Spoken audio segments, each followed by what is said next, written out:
सीताराम दोस्तों, आज की वीडियो में हम देखेंगे कि भगवान शिव ने रति को क्या वरदान दिया। तो चलिए शुरुआत करते हैं। दोहा। अब तेन रति तव नाथ करहोय ही नामु अनंगु बिनु बपु व्यापी ही सबही पुनि सुनु निज मिलन प्रसंगु। भावार्थ, हे रति, अब से तेरे स्वामी का नाम अनंग होगा, वह बिना ही शरीर के सबको व्यापेगा। अब तू अपने पति से मिलने की बात सुन। चौपाई। जब जदु वंश कृष्ण अवतारा हो यही हरण महामही भारा। कृष्ण तनय हो यही पति दोरा बचनु अन्यथा होई न मोरा। भावार्थ, जब पृथ्वी के बड़े भारी भार को उतारने के लिए यदुवंश में श्री कृष्ण का अवतार होगा, तब तेरा पति उनके पुत्र प्रद्युम्न के रूप में उत्पन्न होगा। मेरा यह वचन अन्यथा नहीं होगा। रति गवनी सुनी शंकर बानी कथा अपर अब कहूँ न बखानी। देवन समाचार सब पाए ब्रह्मादिक बैकुंठ सिधाए। भावार्थ, शिवजी के वचन सुनकर रति चले गई। अब दूसरी कथा बखान कर विस्तार से कहता हूँ। ब्रह्मादि देवताओं ने ये सब समाचार सुने तो वे वैकुंठ को चले। सब सूर विष्णु विरंची समेता गए जहान शिव कृपा निकेता। पृथक पृथक तिन्ह किन्हीं प्रशंसा भय प्रसन्न चंद्र अवतंसा। भावार्थ, फिर वहाँ से विष्णु और ब्रह्मा सहित सब देवता वहाँ आए जहाँ कृपा के धाम शिवजी थे। उन सब ने शिवजी की अलग अलग स्तुति की। तब शशि भूषण शिवजी प्रसन्न हो गए। बोले, कृपा सिंधु वृषकेतु कहु अमर आय के ही हेतु। कह विधि तुम प्रभु अंतर्जामी तदपि भक्ति बस बिनवऊ न स्वामी।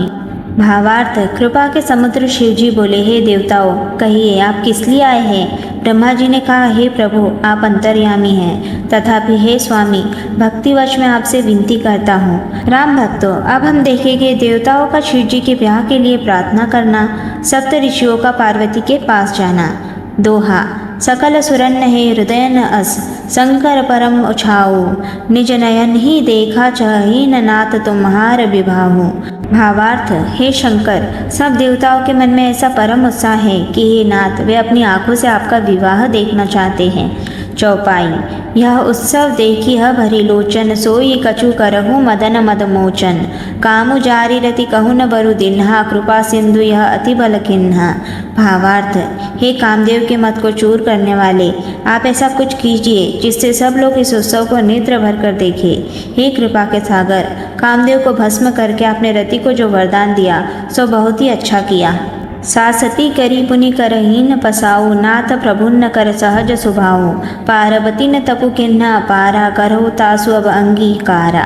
भावार्थ, हे नाथ, श्रेष्ठ स्वामियों का यह सहज स्वभाव है कि वे पहले दंड देकर फिर कृपा किया करते हैं। पार्वती ने अपार तप किया है, अब उन्हें अंगीकार कीजिए। सुनी विधि विनय समझी प्रभु बानी ऐसे ही हो कहा सुकुमानी।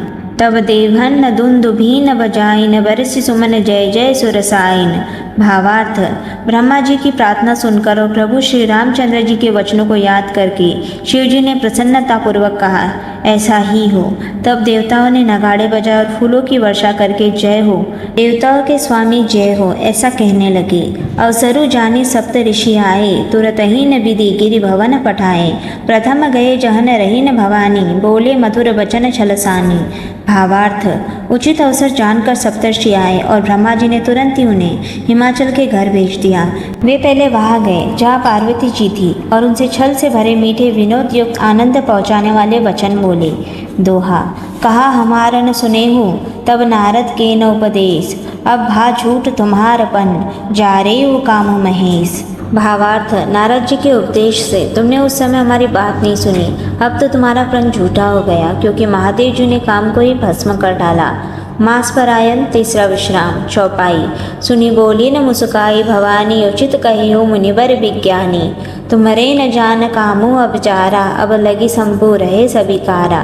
भावार्थ, यह सुनकर पार्वती जी मुस्कुराकर बोली, हे विज्ञानी मुनिवरों, आपने उचित ही कहा। आपकी समझ में शिवजी ने कामदेव जी को अब जलाया है।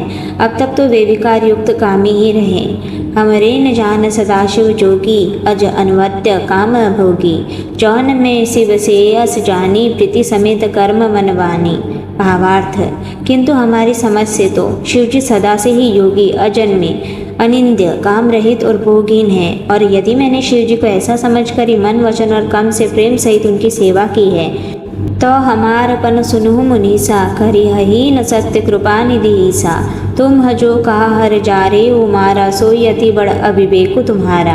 भावार्थ, तो हे मुनीश्वरों सुनिए, वे कृपा निधान भगवान मेरी प्रतिज्ञा को सत्य करेंगे। आपने जो यह कहा कि शिव जी ने कामदेव को भस्म कर दिया, यही आपका बड़ा भारी अविवेक है। तात अनल कर सहज स्वभाव, हिम तेहि निकट जाई नहीं न काऊ।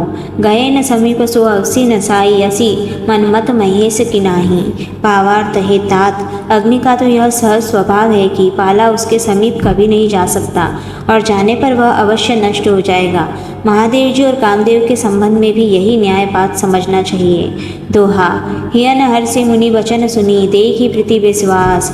चले भवानी ही नाई, सिर गए हिमाचल पास। भावार्थ, पार्वती के वचन सुनकर और उनका प्रेम तथा विश्वास देखकर मुनि हृदय में बड़े प्रसन्न हुए। वे भवानी को सिर नवाकर चल दिए और हिमाचल के पास पहुँचे। चौपाई, सबु प्रसंग गिरिपति ही सुनावा, मदन दहन सुनी अति दुख पावा। बहुरी कहेऊ रति कर वरदाना, सुनी हिमवंत बहुत सुख माना। भावार्थ, उन्होंने पर्वतराज हिमाचल को सब हाल सुनाया। कामदेव का भस्म होना सुनकर हिमाचल बहुत दुखी हुए। फिर मुनियों ने रति के वरदान की बात कही। उसे सुनकर हिमवान ने बहुत सुख माना। हृदय न विचारी शंभु प्रभुताई, सादर मुनिवर लिए बुलाई। सुदिनु सुन खतु सुखरी सोचाई, बेगी वेद विधि लगन धराई। भावार्थ, शिवजी के प्रभाव को मन में विचार कर हिमाचल ने श्रेष्ठ मुनियों को आदरपूर्वक बुला लिया और उनसे शुभ दिन, शुभ नक्षत्र और शुभ घड़ी शोधवाकर वेद की विधि के अनुसार शीघ्र ही लग्न निश्चय कराकर लिखवा दिया। पत्रि सप्तऋषिन्न सोई दिन ही, गही पद विनय हिमाचल किन्ही। जाहि विभीति तिन्न दिनी सोपाती, बाचत प्रीति न हृदय समाती। भावार्थ, फिर हिमाचल ने वह लग्न पत्रिका सप्तऋषियों को दे दी और चरण पकड़कर उनकी विनती की। उन्होंने जाकर वह लग्न पत्रिका ब्रह्मा जी को दी।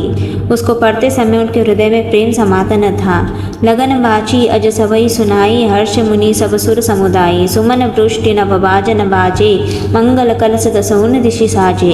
भावार्थ, ब्रह्मा जी ने लग्न पढ़कर सबको सुनाया। उसे सुनकर सब मुनि और देवताओं का सारा समाज हर्षित हो गया। आकाश से फूलों की वर्षा होने लगी, बाजे बजने लगे और दसों दिशाओं में मंगल कलश सजा दिए गए। राम भक्तों, यहाँ पर अब हम विश्राम लेते हैं। जल्द ही मिलते हैं अगले वीडियो में। लेकिन उससे पहले अगर आपको ये वीडियो अच्छी लगी हो तो वीडियो को लाइक और शेयर ज़रूर कीजिए। साथ ही साथ चैनल को सब्सक्राइब भी कीजिए।